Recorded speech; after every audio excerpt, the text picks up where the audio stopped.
Welcome back to the SportsMax Zone.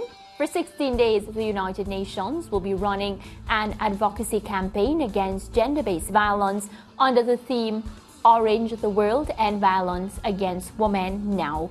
The UN's multi-country office in the Caribbean created the regional theme, It's Time for Safer Spaces for Women and Girls. The 16 days began on Thursday and will end on December 10. Well, SportsMax and Loop have joined forces to produce a Unlearn Town Hall Meeting next Monday to focus on the safety and security of women and girls in public places. The meeting will be held at the Regency Hyatt Hotel in Trinidad and Tobago, starting at 5 p.m. in Jamaica, 6 p.m. Eastern Caribbean time. Live coverage will be on Scene TV and online at scene.tv. Well, joining us to discuss the event is the representative for the UN Women Multi-Country Caribbean Office, Tonni Brodber. Welcome. Thank you so much. It's a pleasure to be here with you. Pleasure to have you. So we'll start by talking about why is this topic and, acknowledging the fact that women have been faced with violence time after time so important? So, this particular day started, and the 16 days of activism started in 1991, 30 years after 3 women in the Dominican Republic who are called the Mariposa Sisters were murdered. And the reason it was started was that civil society felt we needed to spotlight the fact that violence against women and girls is still happening. It is a critical barrier to sustainable development. And we need a moment to advocate for it to end. It's interesting to be on SportsMax because my husband is an ardent Arsenal supporter. And I was just thinking about the statistics as well that say after a football match, if a team in England loses, 38%, there's a 38% increase in reports to the police of domestic violence. And if they lose, it's a 26% increase as well. So whether the team wins or loses after a football match, women are still being abused in their homes. Based on your research, do you get the sense that due to the COVID-19 pandemic, there has been a rise in violence and abuse where women are concerned? So we can't really talk about whether there's going to be a rise in prevalence because we only now have prevalence data in the Caribbean. So in Trinidad and Tobago, for example, it is 44% of women who've ever been in a relationship have experienced some form of violence. In Jamaica, it's 39%. In Guyana, it's 55%.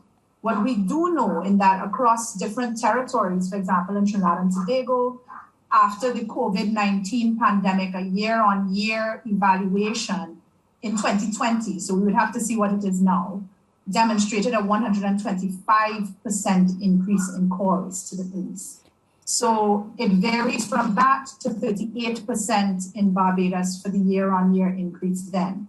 Yeah. The issue really is that it's an underreported crime. So many people are not going to the police anyway. So when you see that increase, it doesn't necessarily tell you it's happening more. It's just telling you that it may be getting so bad that women feel there's nothing else they can do.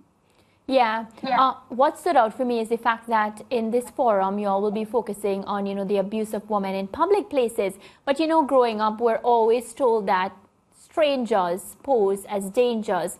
But many a times, based on my readings and research, a lot of the violence that's meted out on women come from people that's very close to them. They say those that are closest to you can hurt you the most.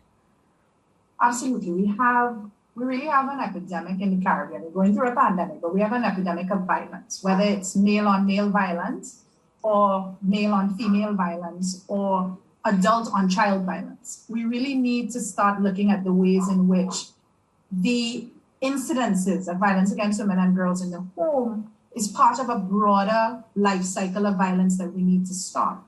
And of course, we're focusing on the public spaces now because in Trinidad and Tobago and in Jamaica, if you look at the women who have been murdered of late, some of them were just trying to get a ride to work or a ride home.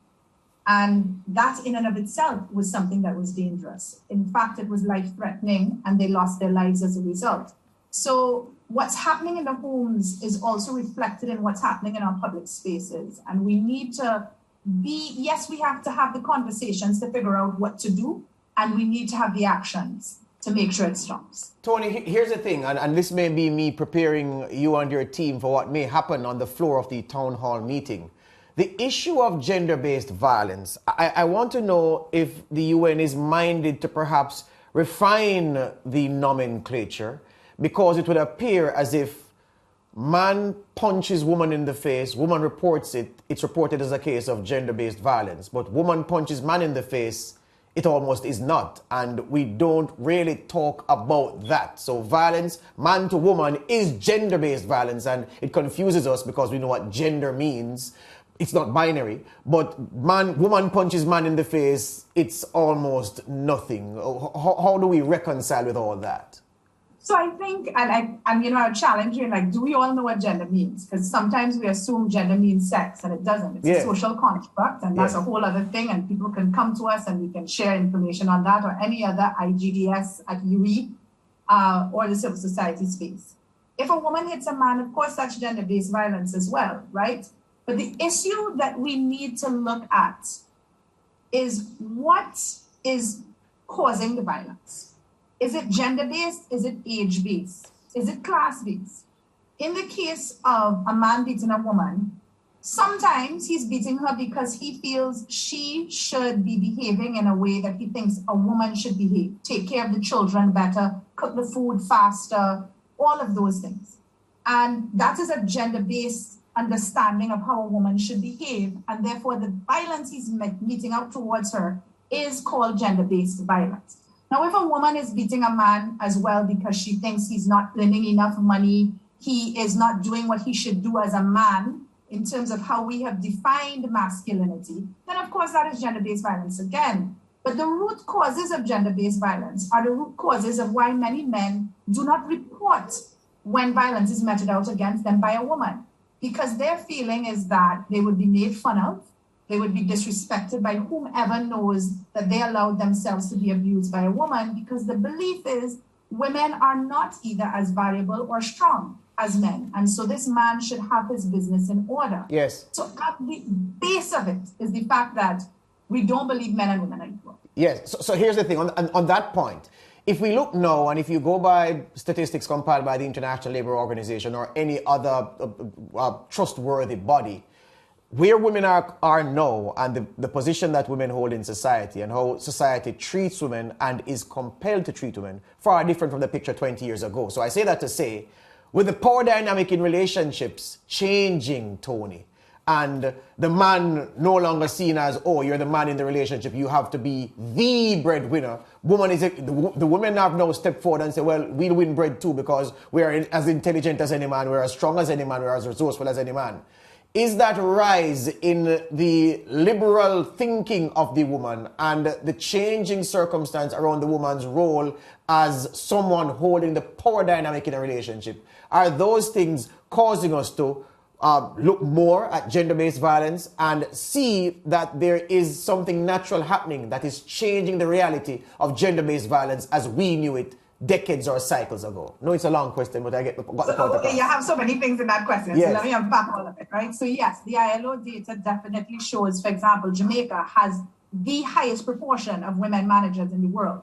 What's interesting is that in spite of the fact that women are high managers, they're not at the top of the organization. It's middle management. And if you look a little deeper, some of the women are managing a team of one themselves. I think we also need to go, even though women are making more money, do we really think across our societies there's a belief that the man should not be the breadwinner? If you go to our website, UN Women Count, you'll be able to see that one of the main factors for violence against women in relationships is the fact that many people still believe the man should be the breadwinner. And so when he isn't, that is a stress to him, and that is also a stress to the family. Even if the woman is saying, no, we can share, we can do this together, there is still pressure on a lot of men for that. Now, yes, things have changed. I think we have to celebrate the gains that have been made around women's empowerment in the Caribbean. We cannot ignore them. We also have to recognize that gender-based violence did not start now. It didn't start 20 years ago. It just came to the forefront as a crime quite recently. In most Caribbean countries, marital rape is still not criminal. For the most part, rape was not criminal until the 20th century and domestic violence the late 20th century. I think many of us know stories of our neighbors, our Yes. family doing this as well. So I think we have to recognize this is not new. Yes. What we're doing now is recognizing how we can work together, and men have to be a part of it. Excellent. So work together to end it. Looking forward to the discussion on the solutions. A very, very important topic. It's impatient of debate, this issue of gender-based violence. And SportsMax proud to play a role, and we hope that you will get fulsome participation when this thing comes up. Thank you very much, Tonni, and all the best to you and your team. Thank you, and I hope to see you there too. Yeah, I'll be virtual. Thank you. All right, there you go. We take a break here on the SportsMax Zone. She says her husband is an Arsenal fan. Not many happy days for you, sir, I'm sure. But happy days recently, except for that 4-0 against Liverpool recently. All right, we take a break and come right back with more.